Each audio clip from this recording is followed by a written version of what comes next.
بسم الله الرحمن الرحيم. نحمده ونصلي على رسوله الكريم، أما بعد، فأعوذ بالله من الشيطان الرجيم. بسم الله الرحمن الرحيم. ما كان للمشركين أن يعمروا مساجد الله شاهدين على أنفسهم بالكفر، أولئك حبطت أعمالهم وفي النار هم خالدون. إنما يعمر مساجد الله من آمن بالله واليوم الآخر وأقام الصلاة وآتى الزكاة ولم يخش إلا الله فعسى أولئك أن يكونوا من المهتدين. صدق اللہ العظیم. محترم حضرات، دوستوں اور بھائیوں،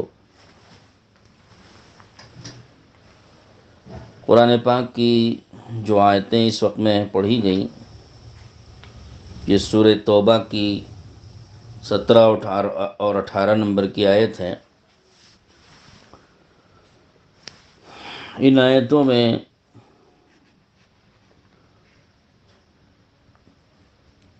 مضمون اس بات کا ہے کہ مسجد حرام، بیت اللہ شریف اور اسی طرح دوسری جو مساجد ہیں، ان تمام مساجد کو عبادات باطلہ سے، باطل عبادتوں سے پاک کرنا اور ان جگہوں میں صحیح اور مقبول طریقے کی عبادات کو انجام دینا، اس سلسلے میں ہدایات ہیں کہ کس طریقے سے مسجد حرام کو اور دوسری مساجد کو باطل عبادتوں سے پاک رکھنا ہے اور صحیح اور مقبول عبادتوں کو وہاں کیسے انجام دینا ہے. اور اسی کو تعمیر مسجد کہتے ہیں، یعنی مسجد کی آبادی، مسجد حرام ہو یا کوئی جامع مسجد ہو، محلے کی مسجد ہو، اس کی آبادی، اس کی تعمیر حقیقت میں اسی کو کہتے ہیں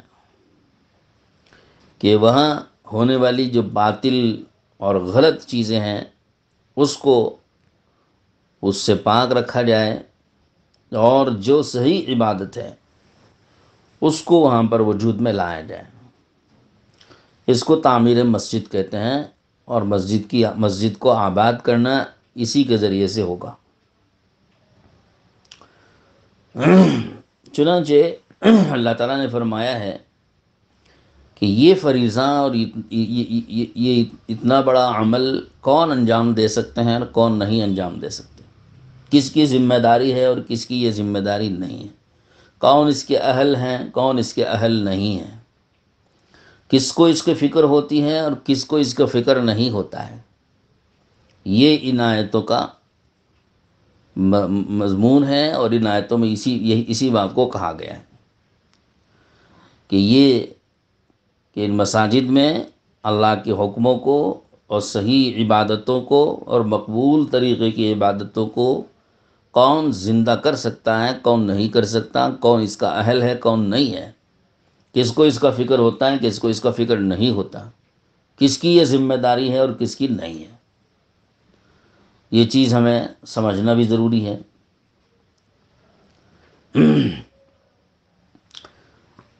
فتح مکہ کے بعد، یعنی جب مکہ مکرمہ فتح ہو گیا تو اس کے بعد رسول کریم صلی اللہ تعالیٰ علیہ وسلم نے بیت اللہ شریف میں جو بت موجود تھے، جن بتوں کی مشرکین پوجا کرتے تھے اور عبادت کرتے تھے اور اس کا طواف کرتے تھے، ظاہری طور پر بیت اللہ کا طواف اور حقیقت میں ان بتوں کا طواف، تو ان سارے بتوں سے اللہ کے رسول صلی اللہ علیہ وسلم نے بیت اللہ کو پاک و صاف کر دیا. تو حصی طور پر بیت اللہ کفر و شرک سے پاک ہو گیا کہ جتنے بت تھے ان سب کو نکال کر کے بیت اللہ صاف کر دیا گیا۔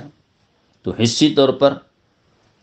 کفر اور شرک اور بت پرستی سے بیت اللہ پاک ہو گیا۔ مگر حضور اکرم صلی اللہ تعالیٰ علیہ وسلم نے کسی مصلحت سے جو مشرکین مکہ تھے، کفار تھے، ان لوگوں کو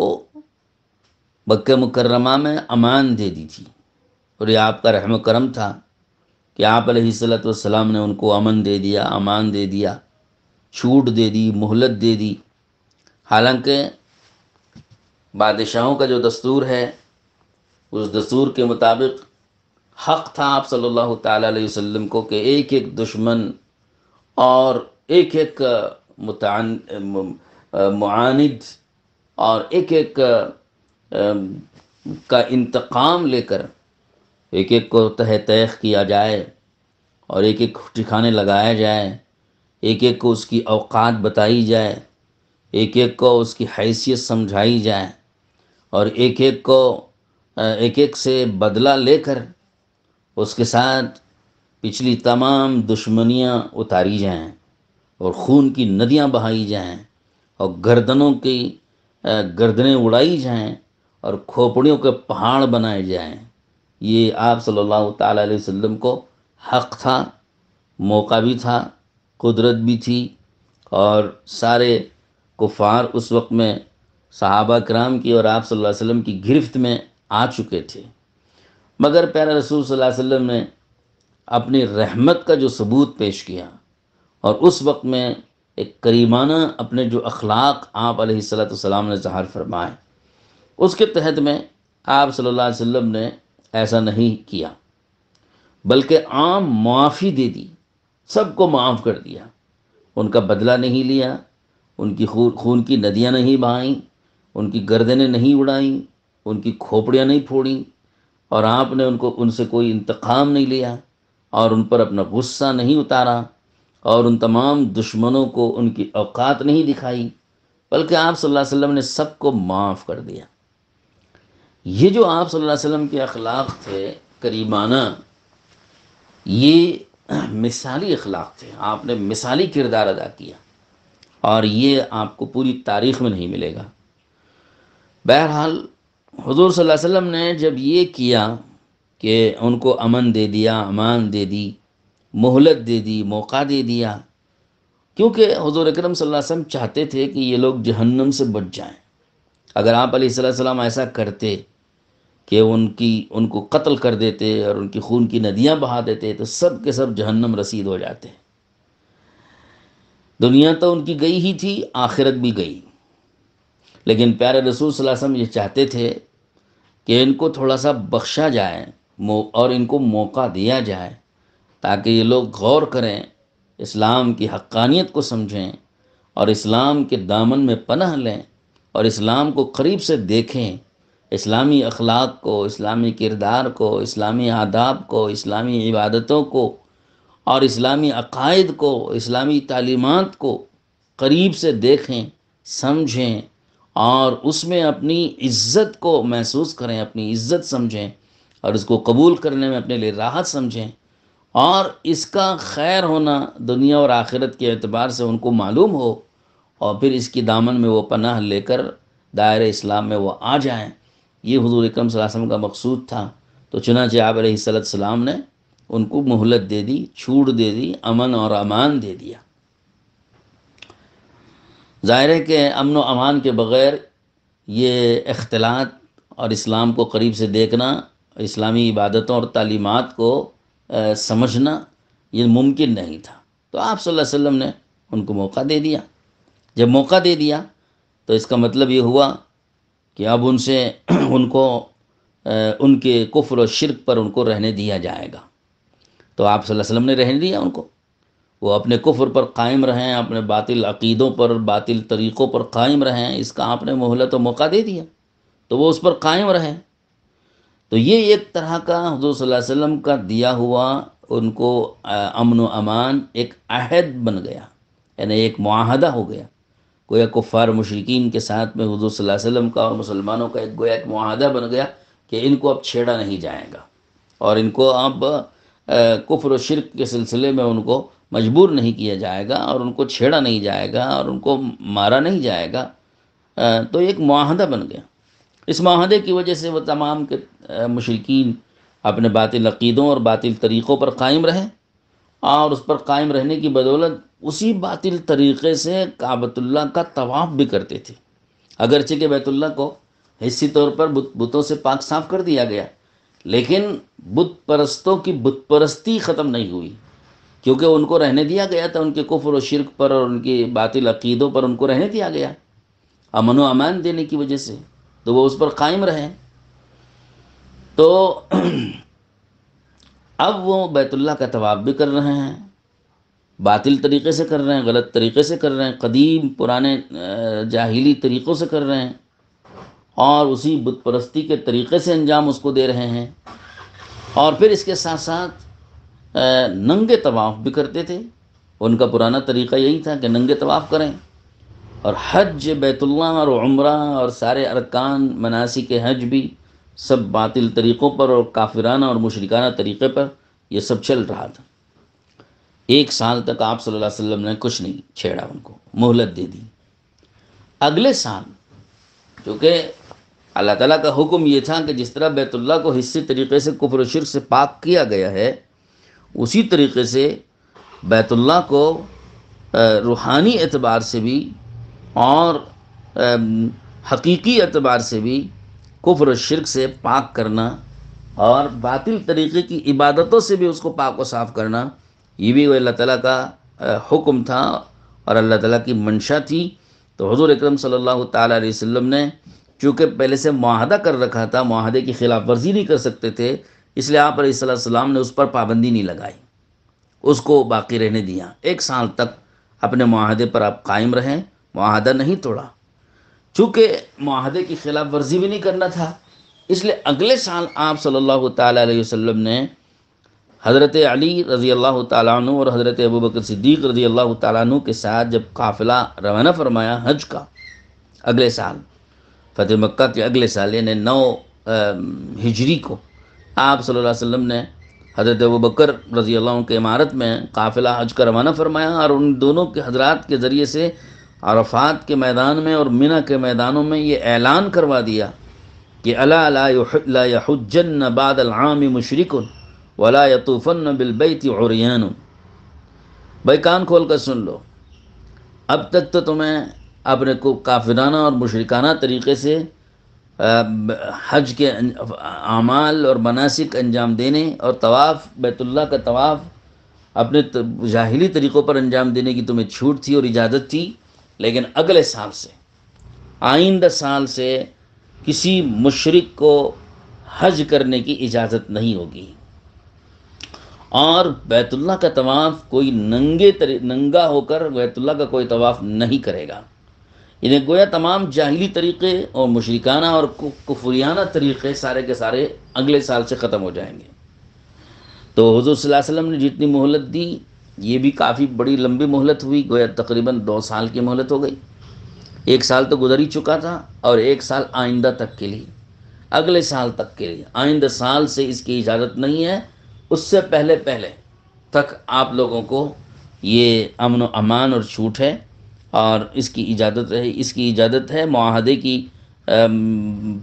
کو برقرار رکھتے ہوئے اور معاہدے کی پاسداری کرتے ہوئے، لیکن اس کے بعد سے ہمارا معاہدہ ختم ہوگا اس حیثیت سے کہ کافرانہ اور مشرکانہ طریقے سے کوئی عبادت انجام دی جائے، اس حیثیت سے ہمارا معاہدہ تمہارے ساتھ ختم رہے گا۔ باقی امن و امان آپ نے باقی رکھا، امن و امان یعنی جان اور مال کی سلامتی کو تو آپ نے باقی رکھا، لیکن بیت اللہ کو، اللہ کے گھر کو جو کہ کفر و شرک سے پاک کرنا تھا، جس کا حکم اللہ تعالیٰ کی طرف سے آپ کو ملا تھا، آپ علیہ السلام نے یہ اعلان فرما دیا۔ چنانچہ اگلے سال سے یہ بات ممنوع ہو گئی کہ کوئی مشرک حج کرنے نہیں آئے گا، اور کفریہ اور شرکیہ طریقے پر کوئی حج کا عمل اور مناسک حج اور اعمال حج انجام نہیں دیے جائیں گے، اور پچھلے جاہلانہ طریقوں پر بیت اللہ کا طواف نہیں ہوگا۔ تو یہ چیز ختم ہو گئی، اس زمانے سے الحمدللہ آج تک یہ بات طے ہے کہ حرم شریف میں کوئی مشرک داخل نہیں ہوتا ہے، اور الحمدللہ آج تک بھی اس کو باقی رکھا گیا ہے جو حضور صلی اللہ علیہ وسلم نے اس زمانے میں اعلان فرمایا تھا۔ در حقیقت اس کو مسجد کی آبادی اور یہی حرم شریف کی تعمیر اور حرم شریف کی عبادت، اس کو حقیقی عبادت اس کو کہتے ہیں کہ اللہ تعالیٰ کے بتائے ہوئے طریقے پر اس کو آباد کیے جائیں، وہاں عبادتیں اللہ کے بتائے ہوئے طریقے پر انجام دی جائیں، اور کافرانہ اور مشرکانہ طریقے کی عبادتوں کو اور اعمال کو ختم کیا جائے۔ یہ حقیقی معنی میں مسجد کی عمارت، مسجد کی تعمیر ہے، اور مسجد کی آبادی اس کو کہتے ہیں۔ اگر اس طریقے پر وہ چیز نہیں ہو رہی ہے تو پھر یہ آبادی نہیں ہے بلکہ ویرانی ہے۔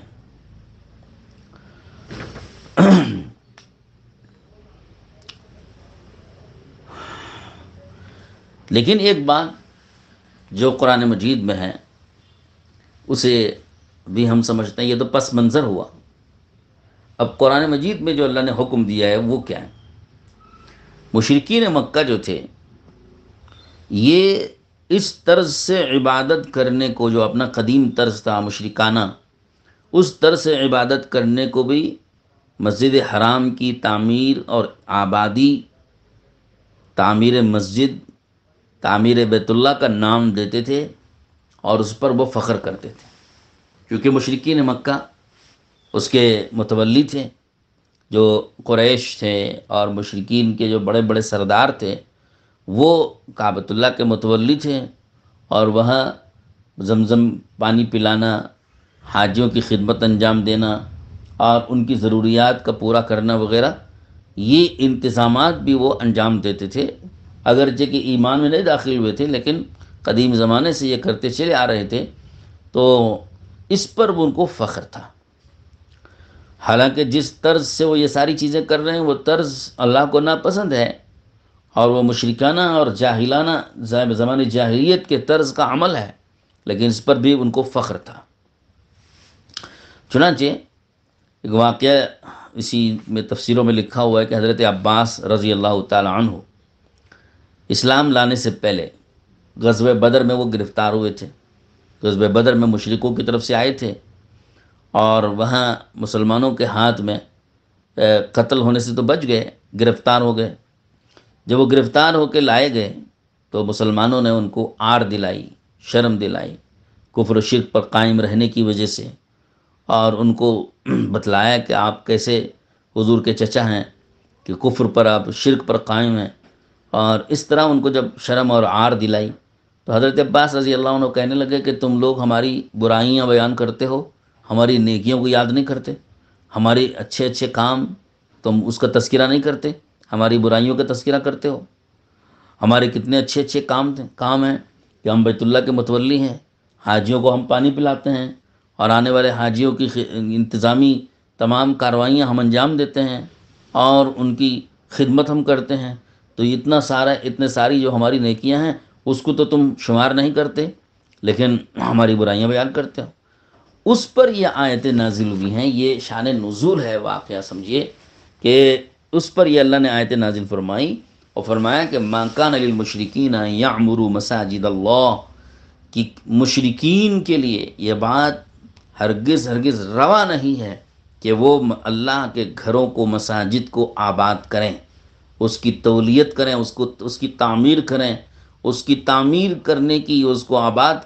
کرنا ان کے لیے روا نہیں ہے، یہ ان کی شان نہیں ہے، اور یہ ان کے لیے جائز و درست نہیں ہے، یعنی ان کو اس کا حق نہیں ہے۔ شاہدین علی انفسہم بالکفر، اپنے کفر پر خود گواہ ہونے کی حالت میں، یعنی اس حال میں کہ وہ خود ہی اپنے کفر پر گواہ ہیں، یعنی وہ خود کفر انجام دے رہے ہیں اور اس کفر پر خود وہ گواہ بھی ہیں۔ اولئک حبطت اعمالہم، یہ وہ لوگ ہیں کہ جن کے اعمال سارے کے سارے حبط ہو گئے اور برباد ہو گئے، یعنی یہ اپنے جن نیکیوں کو گنا رہے ہیں اور جن نیکیوں پر یہ فخر کر رہے ہیں، یہ وہ نیکیاں ہیں ان کی جو سب کے سب برباد ہو گئی ہیں، اس کا کوئی اللہ کے ہاں اس کی کوئی حیثیت نہیں ہے، اللہ تعالیٰ کے ہاں وہ مقبول نہیں ہے، اور اللہ تعالیٰ کے ہاں اس کا کوئی اجر نہیں ملنے والا ہے۔ دنیا میں ان کے یہ سارے نیک کام برباد ہو گئے. وفی النار ہم خالدون، قیامت میں تو ان کو جہنم میں ڈھکیلا جائے گا اور ہمیشہ کی جہنم میں جائیں گے. تو ان نیکیوں کی حیثیت ہی کیا جن نیکیوں کا اللہ کے ہاں کوئی شمار نہیں ہے، اور جن نیکیوں پر جنت بھی نہیں ملنے والی ہے، وہ الٹا ان کو جہنم، ہمیشہ کی جہنم میں ڈھکیلا جا رہا ہے. اور پھر ان نیکیوں کی حیثیت کے جو دنیا میں برباد ہو جائیں، ان نیکیوں پر یہ فخر کر رہے ہیں اور ان نیکیوں کو مسجد کی تعمیر شمار کر رہے ہیں اور ان نیکیوں کو گویا مسجد کی آبادی قرار دے رہے ہیں. ان کو اس کا حق ہی نہیں ہے کہ یہ مسجد کو آباد کریں اور بیت اللہ کو یہ آباد کریں اور بیت اللہ میں اللہ کی حکموں کو اور اللہ کی عبادتوں کو یہ انجام دیں اور اس کی تولیت کریں اور اس کی انتظامات سنبھالیں اور اس کی ذمہ داری نبھائیں. ان کو اس کا کوئی حق نہیں ہے. اللہ تعالیٰ نے اس آیت کے ذریعے سے تمام مشرکین کا بیت اللہ کے گھروں پر ان کا حق تولیت کو ختم کر دیا. گویا یہ آیت اس بات کا ثبوت ہے. علماء نے فرمایا ہے کہ اس آیت سے یہ بات ثابت ہو گئی کہ قیامت تک کے لیے مسجدوں کا متولی، مسجدوں کے انتظامیہ اور مسجدوں کی کمیٹی، اور مسجد ہی نہیں بلکہ تمام اوقافی ادارے، مسجد ہو، مدرسہ ہو، قبرستان ہو، عیدگاہ ہو، کوئی بھی وقف ادارے جو اللہ کے نام پر وقف ہو، ایسے کسی بھی ادارے کا متولی، منتظمہ کمیٹی میں کوئی فرد مشرک اور بے ایمان اور کافر بن نہیں سکتا ہے. اس کو اس کا حق نہیں ہے اور یہ جائز نہیں ہے کہ اس کو اس کا حق دیا جائے. لہذا کوئی بھی وقف ادارہ ہو اور اوقاف کی کمیٹی ہو یا وقف بورڈ ہو، ایسے کسی بھی اوقافی تنظیمیں اور اللہ تعالیٰ کے گھر ہوں اور ایسے دینی ادارے ہوں،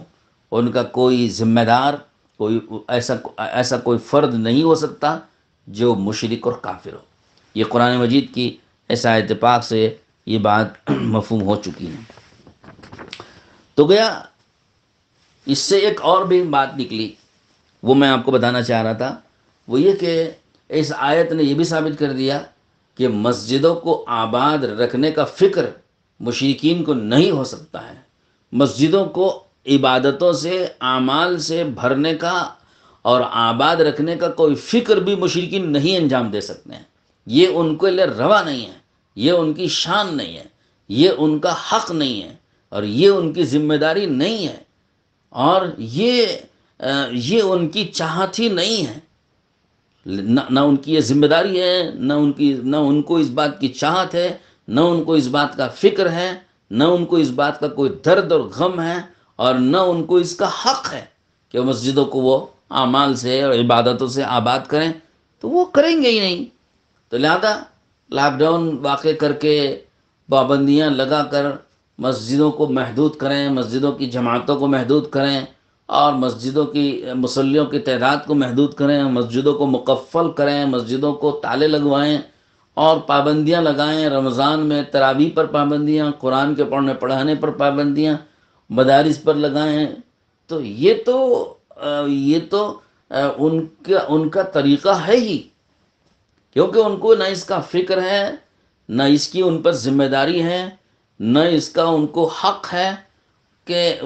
اور نہ وہ یہ کام کر سکتے ہیں. تو وہ کریں گے ہی نہیں. تو اللہ رب العزت نے ایک منفی پہلو سے قرآن کی اس آیت میں یہ بات صاف کر دی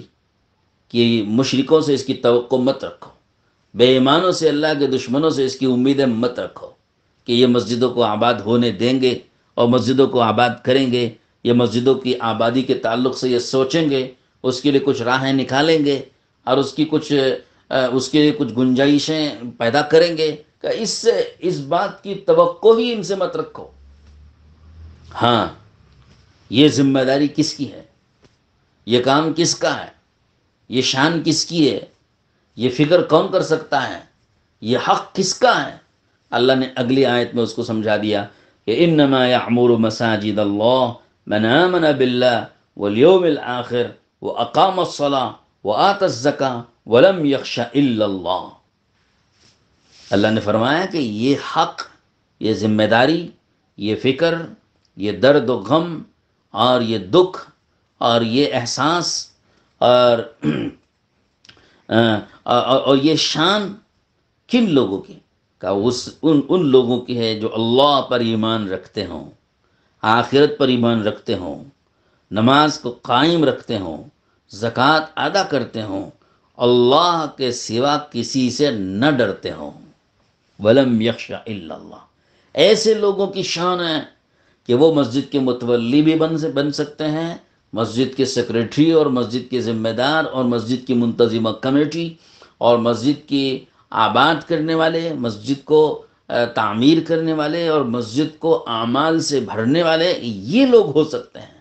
ان کی یہ شان ہے، ان کی یہ ذمہ داری ہے، ان کو اس کا فکر رہتا ہے، ان کو اس کا درد رہتا ہے، اور یہی عملاً بھی اس کو انجام دے سکتے ہیں، اور انہی کو حق ہے اس بات کا، اور کسی کو حق نہیں ہے۔ ایک سب سے پہلے اللہ پر ایمان رکھتے ہوں،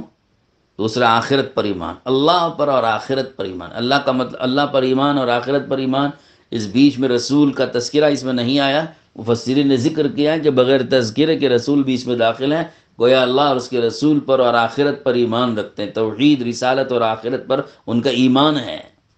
اور دوسرا نماز کو قائم رکھتے ہیں۔ ظاہر ہے کہ جو نماز خود قائم رکھتا ہو وہ مسجد کو آباد رکھنے کا فکر رکھے گا، اس کو درد رہتا ہے کہ مسجد آباد ہو۔ جو خود سرے سے نماز ہی نہیں پڑھتا، جو سرے سے کبھی جمعہ کو آتا ہے یا عیدین میں آتا ہے یا کبھی کبھی مسجد کی صورت دیکھتا اور دکھاتا ہے، اس کو کوئی فکر نہیں ہے کہ مسجد آباد ہو اور مسجد میں اذان ہو، جماعت قائم ہو، مصلی یہاں پر زیادہ سے زیادہ مصلی نماز انجام دیں اور مسجد کھلی رہے، اس کو اس کا کوئی درد و فکر نہیں رہتا۔ جو خود ہی اپنی نماز کا فکر نہ رکھتا ہو، وہ مسجد کو آباد رکھ کے مسجد میں نمازوں کو زندہ رکھنے، باجماعت نماز زندہ رکھنے کا فکر اس کو کہاں سے ہوگا؟ تو لہذا اقام الصلاۃ، یہ فکر وہ کرے گا جو نماز قائم کرتا ہو، نماز کو قائم رکھتا ہو، یعنی خود بھی نماز کو قائم کرے گا اور نماز کی جماعت کو قائم کرے گا۔ وآت الزکاۃ، نماز ہی پر موقوف نہیں ہے بات، دیگر احکام بھی انجام دیتا ہے، زکوٰۃ بھی دیتا ہے، روزہ بھی رکھتا ہے اور دیگر فرائض بھی انجام دیتا رہتا ہے۔ اور اس کے ساتھ ساتھ وَلَمْ يَخْشَ إِلَّا اللَّهُ، اسے خوف ہے تو اللہ کا ہے اور کسی کا خوف نہیں ہے۔ اس کا مطلب کیا ہے؟ یہ مطلب نہیں کہ وہ جھنگور سے نہ ڈرتا ہو، بلی سے نہ ڈرتا ہو، کتے سے بھی نہ ڈرتا ہو، یہ مطلب نہیں ہے کہ اللہ کے سوا کسی کا ڈر ہی نہیں، نہ جن سے ڈرتا ہے، نہ شیطان سے، نہ پولیس سے، نہ کسی سے کوئی ڈرتا ہی نہیں، اللہ ہی سے ڈرتا ہے، یہ مراد نہیں ہے، کیونکہ یہ تو فطری ڈر ہے۔ بلی سے ڈرے، کوئی آدمی چوہے سے ڈرے اور جانور سے ڈرے، پولیس سے ڈرے،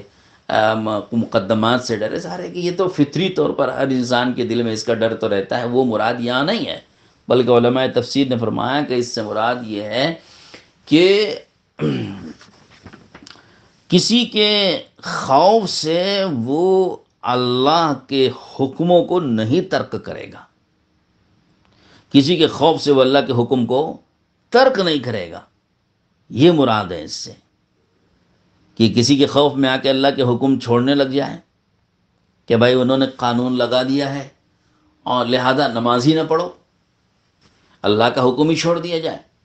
قانون لگا دیا اذان ہی نہ دی جائے، قانون لگا دیا کہ صاحب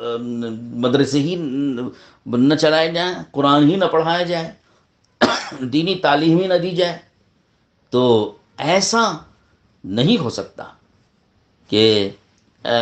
کسی کے خوف میں آ کر اللہ کے احکامات کو بالکل یا ترک کر دے، یہ نہیں اس پر وہ تیار نہیں ہے، اس پر وہ آمادہ نہیں ہو سکتا، بلکہ وہ جان دے دے گا، جان کی بازی لگائے گا، مگر اللہ کے حکم کو زندہ رکھے گا، اور کسی کے خوف میں آ کے اللہ کے حکم کو، احکامات کو ترک نہیں کرے گا۔ کسی مصلحت سے علماء اگر کچھ چیزوں میں اگر تخفیف پر آمادہ ہو جائیں تو یہ اللہ کے حکم کو ترک کرنا شمار نہیں ہوتا ہے۔ جیسے مثال کے طور پر اذان کی آواز کم کرنے پر راضی ہو گئے تو یہ اللہ کا حکم چھوڑنا نہیں کہا جائے گا، کیونکہ اذان کی آواز کو بلند کرنا اور کم کرنا، اس میں احکامات میں اتنی سختی نہیں ہے، جہاں کسی کی تکلیف کا کوئی اندیشہ ہو تو اذان کی آواز کم کی جا سکتی ہے، جیسا کہ خود حدیثوں میں اس بات کا تذکرہ ملتا ہے کہ مسجد میں اگر کوئی نماز پڑھ رہا ہو تو وہاں پر تلاوت زور سے نہیں کرنی چاہیے. کوئی سو رہا ہو تو وہاں پر ذکر زور سے نہیں کرنا چاہیے. سونے والوں کو تکلیف زور سے ذکر کر کے، زور سے تلاوت کر کے سونے والے کو تکلیف نہیں دینا چاہیے. تو خود احادیث میں اس کا حکم موجود ہے. تو جہاں کسی کی کوئی تکلیف کا اندیشہ ہو، آواز تھوڑی ہلکی کی جا سکتی ہے. تو یہ آواز کو ہلکا کر دینا، یہ حکم خداوندی کو ترک کرنا نہیں کہتے، لیکن اذان ہی کو ترک کر دینا تو یہ شعار اسلام کو ترک کرنا ہے، تو یہ حکم خداوندی کو ترک کرنا ہوگا. تو ہم اس پر راضی نہیں ہو سکتے، اس پر سودا نہیں ہو سکتا، اس پر کمپرومائز نہیں ہو سکتا ہے. تو کمپرومائز ایک کی حد ہوتی ہے، ایک حد کے اندر تک کمپرومائز کر سکتے ہیں جہاں پر خود اسلام جس کی اجازت دیتا ہے. لیکن جس کمپرومائز کی اور جس معاہدے اور جس صلح کی اسلام اجازت نہ دے، اس صلح پر اور اس معاہدے پر، اس کمپرومائز پر آمادہ ہو جانا، کسی کے خوف میں آ کر، کسی کے دباؤ میں آ کر، اسلام اس کی اجازت نہیں دیتا ہے. وَلَمْ يَخْشَ إِلَّا اللَّهَ کا یہی مطلب ہے کہ جن احکامات کا ترک کرنا کسی کے خوف میں آ کر جائز نہ ہو، ان احکامات کو یہ ترک کرنے پر تیار نہیں ہوتا ہے کسی کے خوف سے ڈر کر، کسی کے خوف میں آ کر. وَلَمْ يَخْشَ إِلَّا اللَّهَ ایسے لوگ ہیں جو مسجد کو آباد رکھ سکتے ہیں اور تعمیر مسجد کا فریضہ انجام دے سکتے ہیں، یہ مسجد کے ذمہ دار ہو سکتے ہیں، اور ایسے منتظمہ کمیٹی میں آ سکتے ہیں. ایسے لوگ مسجد کے متولی بن کر مسجد کی انتظامیہ میں آ سکتے ہیں، وغیرہ وغیرہ. تو فرمایا کہ وَلَمْ يَخْشَ إِلَّا، پھر آگے ایسے لوگ جب اتنا زبردست فریضہ انجام دیتے ہیں تو اللہ کا بھی تو کچھ ایسے لوگوں کے لیے وعدہ ہوگا نا. تو اللہ نے فرمایا فَعَسَىٰ أُولَٰئِكَ أَن يَكُونُوا مِنَ الْمُهْتَدِينَ، امید ہے یہ سب کے سب لوگ اللہ کی طرف سے ہدایت یافتہ شمار کیے جائیں گے، ہدایت پائے ہوئے مہتدی لوگوں میں شمار کیے جائیں گے. یہ اللہ کی ذات سے اللہ پاک نے یہ بات امید کا لفظ کہا ہے. امید کا مطلب وہ یقینی تو یقین ہوتا ہے. اللہ کے ہاں امید کا لفظ، آسا کا لفظ یقین کے معنی میں بولا جاتا ہے. تو یقینی طور پر یہ لوگ ہدایت یافتہ شمار ہوں گے، اللہ کی طرف سے ہدایت پائے ہوئے لوگ شمار کیے جائیں. تو کتنی زبردست اس میں گویا وعدہ ہوا اور ایک فضیلت بیان ہوئی ایسے لوگوں کی جو اللہ کے گھروں کو آباد رکھنے کا فکر رکھتے ہیں. ایسے لوگوں کے لیے کتنی زبردست اس میں گویا فضیلت آئی ہے. تو یہ دو پہلو اس آیت کے اندر اللہ تعالیٰ نے بیان فرما دیے. تو ہمیں سوچنا چاہیے کہ جب اس طرح اس آیت کے ذریعے سے دونوں پہلو سامنے آ چکے کہ کون مسجد کو آباد رکھ سکتے ہیں، کن کا حق ہے، کون اس کا فکر رکھتا ہے، کون اس کا درد رکھتا ہے، اور کون اس کا درد نہیں رکھتا. جب یہ دونوں پہلو آ گئے، ہمیں سوچنا چاہیے کہ ہم کس طبقے میں ہوں گے. آیا اس طبقے میں ہوں گے جو مسجدوں کو آباد نہیں ہونے دیتے، یا اس طبقے میں ہوں گے جو مسجدوں کو آباد کرنا چاہتے ہیں. مسجدوں کو جو آباد ہونے نہیں دیتے، یہ صفت تو ان کافروں اور مشرکوں کی ہوتی ہے، اور جو مسجدوں کو آباد رکھنا چاہتے ہیں یہ صفت ان لوگوں کی ہے جن کے پاس ایمان اور اعمال اور آخرت پر ایمان بھی ہے، اور اللہ نماز کو قائم رکھنے اور زکوٰۃ ادا کرنے، اللہ کے فرائض کو انجام دینے کا وہ درد و فکر رکھتے ہیں، جن کے متعلق اللہ تعالیٰ نے یہ فضیلت بتائی کہ یہ لوگ ہدایت یافتہ شمار کیے جائیں گے. تو ایسے لوگوں میں ہم رہنا چاہیں گے. تو پھر آئیے اس کا فکر رکھیں، ہم اس کا درد رکھیں ہم، اور اس کی کوشش میں لگے ہم، اور دعا مانگیں اللہ تعالیٰ سے کہ اللہ رب العزت ہماری مسجدوں کو کھلا رکھے، آباد رکھے، اور مسجدوں پر کسی طرح کی پابندیاں نہ لگیں. جو عارضی طور پر پابندیاں لگ رہی ہیں، ان پابندیوں پر ہمارے علماء راضی جو ہوئے ہیں اور تیار جو آمادہ جو ہوئے ہیں، وہ بھی ایک مجبوری کی وجہ سے ہیں، اور وہ ہے صرف اور صرف ایک بیماری کے پھیلاؤ کا اندیشہ ہے. تو ان بیماری کے پھیلاؤ کے اندیشے کے موقع پر اس قانون پر راضی ہو جانا، یہ اللہ کے حکم کو ترک کرنے پر راضی ہونا شمار نہیں ہوگا، بلکہ یہ ایک مجبوری کی وجہ سے احتیاطی تدابیر کو اختیار کرتے ہوئے ہیں. اس لیے ہم اس پر صبر کریں گے اور اللہ سے دعا مانگیں گے کہ اللہ رب العزت مسجدوں کو آباد کرا دے. اس لیے کہ بیماریوں کے پھیلنے کے متعلق اس سلسلے میں مستقل انشاءاللہ ایک آگے کسی موقع پر بیان کیا جائے گا، بتایا جائے گا کہ ایسے موقع پر احتیاطی تدبیروں کی حد کیا ہوتی ہے اور کن عملوں کو انجام دینا چاہیے، کن کو نہیں دینا چاہیے۔ احتیاطی تدابیر میں بھی ایک حد ہوتی ہے۔ احتیاطی تدبیروں کا مطلب یہ نہیں ہے کہ جماعت کی نماز ہی چھوڑ دی جائیں اور مسجدیں ہی بند کر دی جائیں اور عبادتیں ہی، اجتماعی عبادتیں ہی ختم ہو جائیں۔ یہ احتیاطی تدابیر میں داخل نہیں ہے شرعی اعتبار سے۔ اس پر میں واقعہ سناؤں گا انشاءاللہ، حضرت عبداللہ بن عمرو بن عاص رضی اللہ تعالیٰ عنہ کا جو طاعون کے زمانے میں پیش آیا تھا، انشاءاللہ کوئی اور موقع پر اس کو سنائیں گے۔ دعا فرمائیں اللہ تعالیٰ سے کہ اس وقت میں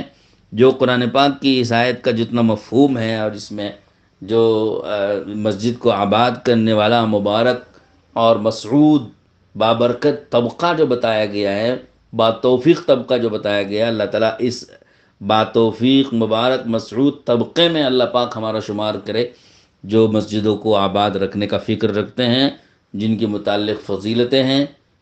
اور ان کے متعلق بڑے حدیث میں کثرت سے فوائد بھی ہیں، کثرت سے اس سلسلے میں فضائل بھی آئے ہیں۔ فرمایا ایک حدیث میں حضور صلی اللہ علیہ وسلم نے کہ مسجدوں کو آباد رکھنے والوں کو مومن کامل ہونے کی گواہی دو۔ جو مسجد کو کثرت سے آتے جاتے ہیں، وہاں مسجد میں اعمال زندہ رکھتے ہیں، ان کے مومن ہونے کی گواہی دینے کی بات حضور اکرم صلی اللہ علیہ وسلم نے فرمائی، اور قیامت کے دن ان کے لیے نور کامل کی گواہی دینے کی بات بھی فرمائی۔ اور یہ بھی وعدہ ہے کہ ان کے لیے تو جہنم حرام ہے اور جنت ان کے لیے واجب ہو گئی ہے۔ مختلف وعدے حضور اکرم صلی اللہ علیہ وسلم نے مسجد کو آباد رکھنے والے اور مسجد کو اعمال سے زندہ رکھنے والوں کے متعلق آئے ہیں۔ اللہ تعالی ہم سب کو ان میں شامل فرمائے۔ کوشش ہم کریں کہ مسجدیں آباد رہیں، مسجدوں میں کسی طرح کا تالا نہ لگے اور پابندیاں نہ لگیں، اس کی ہم کوشش کریں۔ اللہ تعالیٰ توفیق نصیب فرمائے۔ وآخر دعوانا ان الحمد للہ رب العالمین۔